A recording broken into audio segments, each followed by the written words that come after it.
रथ पर बैठा है दुनिया को दिखाने के लिए कि मैं कितना अच्छा आदमी हूं। लेकिन भगवान से कौन छुप सकता है? भगवान ने उसी समय आकाशवाणी कर दी, पथि प्रग्रहिणम कंसम आभास्याः शरीरवा आभास्याः शरीरवा अस्यास्त्वामष्टमो गर्भो हंतायां बहसे बुध।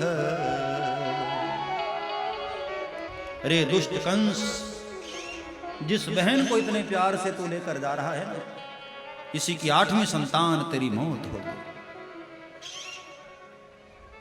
ये सुनते ही कंस ठहाका मारकर हंसा, कहा सुनो आकाश, मैं तुम्हारी ये बात झूठी करके रहूंगा, क्योंकि न रहेगी देवकी न होगी इसकी 8वीं संतान। और बाल पकड़ करके देवकी मैया को धरती पर पटक दिया, खड्ग लेकर के चला है मारने के लिए। तब वसुदेव जी ने हाथ पकड़ा, कंस ठहरो, क्या देवकी को मारने से तुम कभी मरोगे नहीं? क्या तुम अमर हो जाओगे? मरना तो एक दिन सभी को पड़ता है कंस। जीवन का अनिवार्य सत्य कुछ है तो वो है मौत। देखो कंस, जाना सभी को पड़ेगा। आया है सो जाएगा राजा रंक फकीर। इस संसार में हम कितना जीते हैं उसका महत्व नहीं होता है, हम कैसे जीते हैं महत्व उसका होता है। आपकी उम्र कितनी होती है ये कोई नहीं देखता। समाज में आप कैसे रहते हो, आपका व्यवहार कैसा है, लोग हमेशा उसी को याद रखते हैं। हाँ? आपने समाज में क्या योगदान दिया है, समाज में आपका क्या अनुदान है, लोग वही तो याद रखते हैं। किसी की पुण्यतिथि कहां किसी को याद रहती है? हमारा पड़ोसी कब गया होगा कहां अपने को पता होता है। लेकिन हां, पड़ोसी का स्वभाव कैसा था वो सबको याद रहता है। हमारे स्वभाव को, हमारे विचारों को लोग याद करते हैं, हमारे व्यवहार को याद करते हैं। इसलिए समाज में हमारा व्यवहार अच्छा होना चाहिए, हमारा कर्म अच्छा होना चाहिए। कहा कंस जाना सभी को है, लेकिन तुम्हारे इस कुकृत्य को युगों तक लोग याद करेंगे कि जिस बहन को सदाकर अपने हाथों से कन्यादान किया था उसी को मार डाला। तुम्हें देवकी के बच्चों से खतरा है। वसुदेव ने कहा मैं वचन देता हूं, हर पुत्र लाकर मैं तुम्हें सौंप दूंगा, लेकिन देवकी को न मारो। कंस ने भी सोचा कि भाई ठीक है, मुझे देवकी से खतरा नहीं, देवकी के बच्चों से खतरा है। कंस ने कहा लेकिन एक शर्त पर मैं छोड़ूंगा, तुम दोनों को कारागृह में रहना पड़ेगा। वसुदेव ने कहा मुझे मंजूर है, और कारागृह में ला करके कठोर कारागृह में डाल दिया। समयानुसार बिल्कुल संक्षेप में आपको बता रहा हूं, देवकी मैया के 6 पुत्रों को कंस ने बेरहमी से कत्ल कर डाला, मार डाला। धरती अब तो कंपित होने लगी, कांपने लग गई। 7वें की बारी में अब की बार शेषनाग पहले पधारे, लेकिन भगवान ने योग माया के बल से संकर्षण करके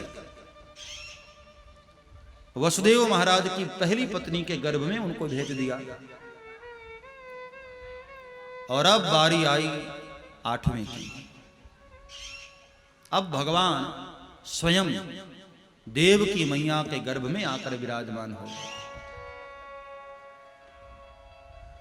अब कन्हैया आ गए हैं गर्भ में, अबे जल्दी आवश्यक प्रकट होंगे अब जल्दी। देवताओं ने भगवान की गर्भ स्तुति करी है। सत्यव्रतम सत्य परम त्रिसत्यम सत्यस्य योनिम निहितम च सत्ये सत्यस्य सत्यमृत सत्यनेत्रम सत्यात्मकं त्वां शरणं प्रपन्नाः। ये देवताओं ने जो स्तुति गाई ना, ये भगवान की नहीं, ये गर्भ की स्तुति है। धन्य है ऐसा गर्भ जिसमें परमात्मा आकर के निवास कर रहे हैं। और धीरे धीरे धीरे समय बीत रहा है।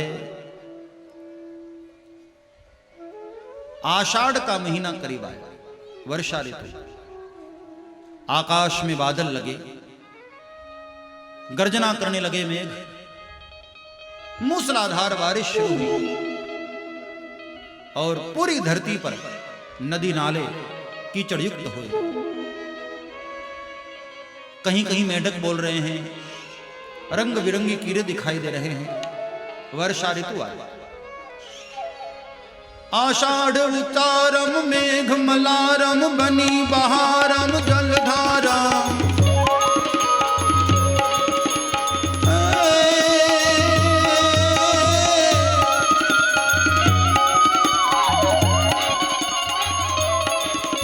आषाढ़ उतारम मेघ मलारम बनी बहारम जलधारा। दादुर डकारम मयूर पुकारम तड़िता तारम विस्तारम। नालही समारम व्यास अपारम नंद कुमारम निरिख्यारी। राधे प्यारी मैं बलिहारी गोकुल आओ गिरधारी। मन गोकुल आओ गिरधारी, मन गोकुल आओ गिरधारी।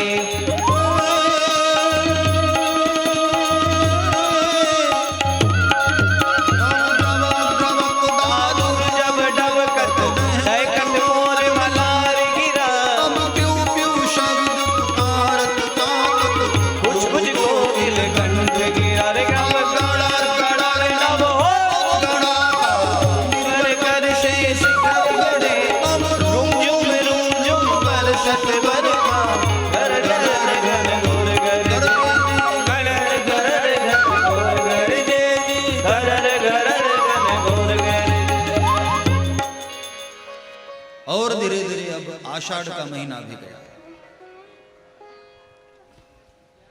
हमारे यहां वृंदावन की जो रीति है, आषाढ़ के बाद श्रावण और श्रावण के बाद भादों में कृष्ण है। श्रावण बरसे भादव गरजे पवन चले पुरबाई। रघुबर की सुधि आए, रघुबर की सुधि आई मोरे राम। रघुबर की सुधि। श्रावण का महीना आया। बारिश तो है लेकिन रिमझिम बारिश, फुहारे हैं बारिश। और धीरे धीरे धीरे श्रावण भी गया। अब भादों का महीना। ये वृंदावन के हिसाब से मैं कह रहा हूं, गुजरात के हिसाब से तो श्रावण में ही कन्हैया आ गया। भादों का महीना आया, प्रथमा तिथि। यहां से कन्हैया की इंतजार और तेज हो गई। मेरे प्रीतम बहारें आ रही हैं, अब तो आ जाओ। आओ हम सब लोग भगवान को पुकारते हैं, कन्हैया हमारे फतेहपुरा में जल्दी से जल्दी आ जाए, इस भावना के साथ। घटाएं आसमां पर छा रही हैं, अब तो आ जाओ।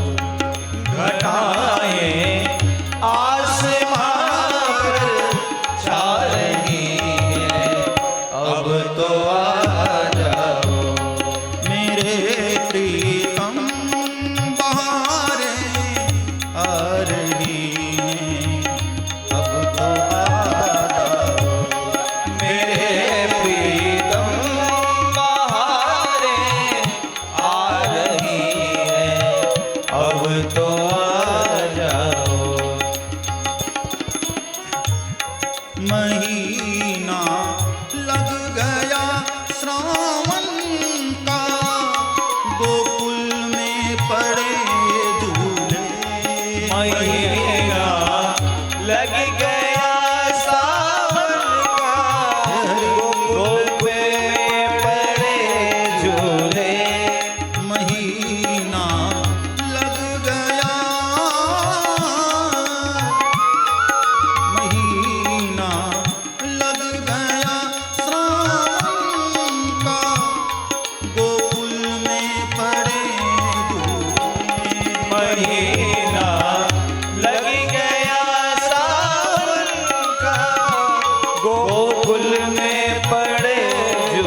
तो आ जाओ।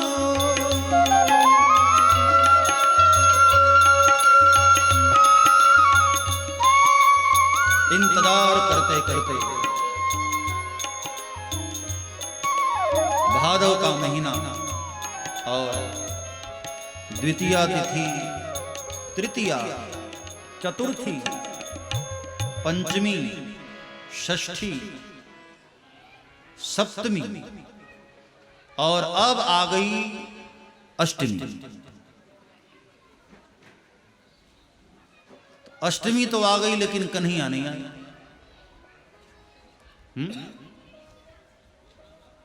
कन्हैया दिन में थोड़ी आया था, तो रात्रि में आया था, अंधेरे में। अभी तो 6 भी नहीं बजा है।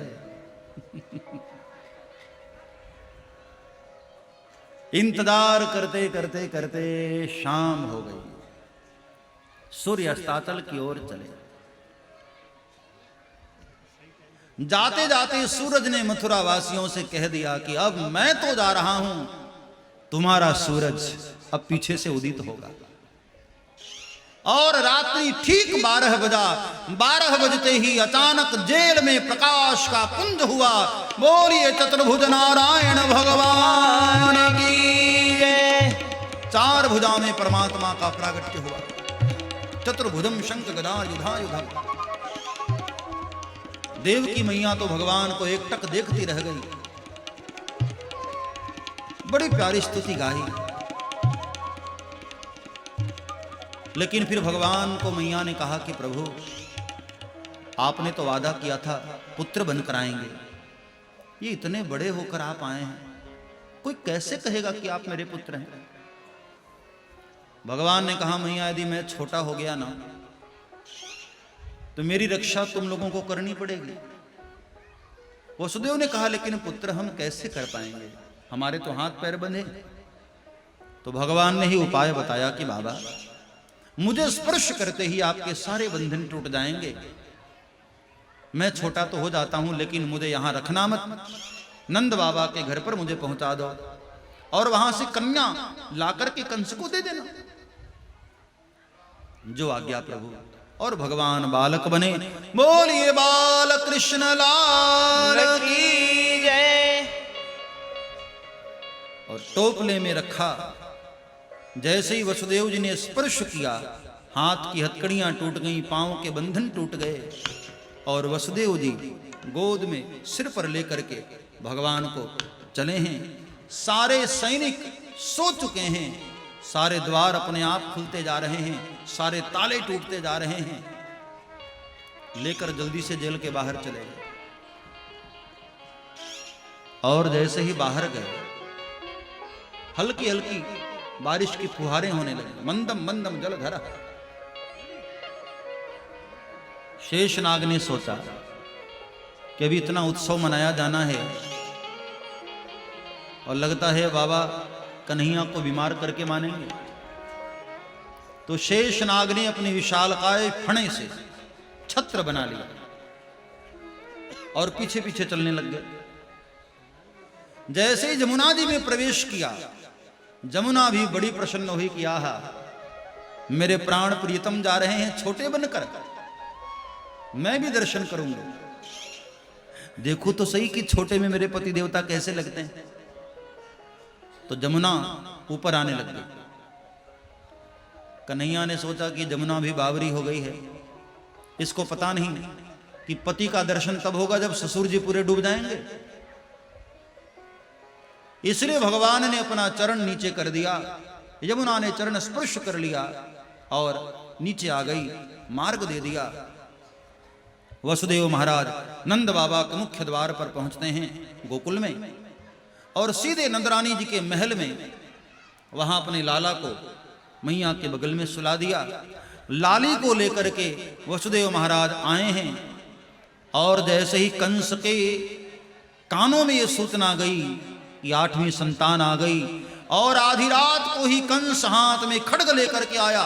कहां है मेरी बहन का 8वीं संतान?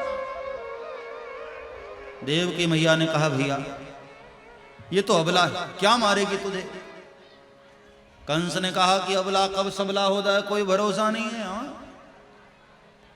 और हाथ से छीन करके जैसे ही पटक कर मारना चाहा, वो कन्या आकाश में उड़ गई और ठहाका मारकर हंसते हुए कहा कि रे दुष्ट कंस, तू मुझे क्या मारेगा? तुझे मारने वाला तो कब का ब्रज में जन्म ले चुका।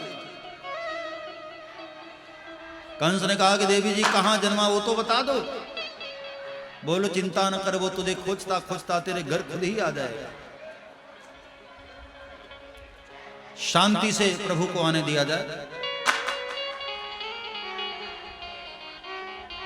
और ये मथुरा की बात हुई।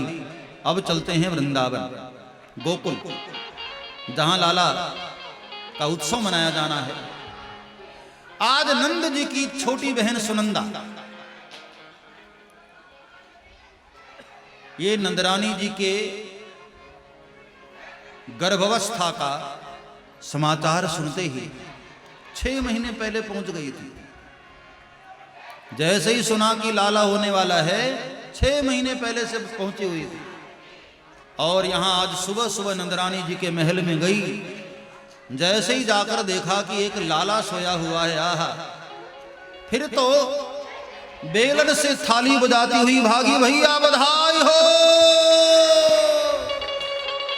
सब्सक्राइब करें श्री चिन्मयानंद बापू जी के YouTube चैनल को और हमारे वीडियोस को सबसे पहले देखने के लिए बेल आइकॉन को दबाना न भूलें।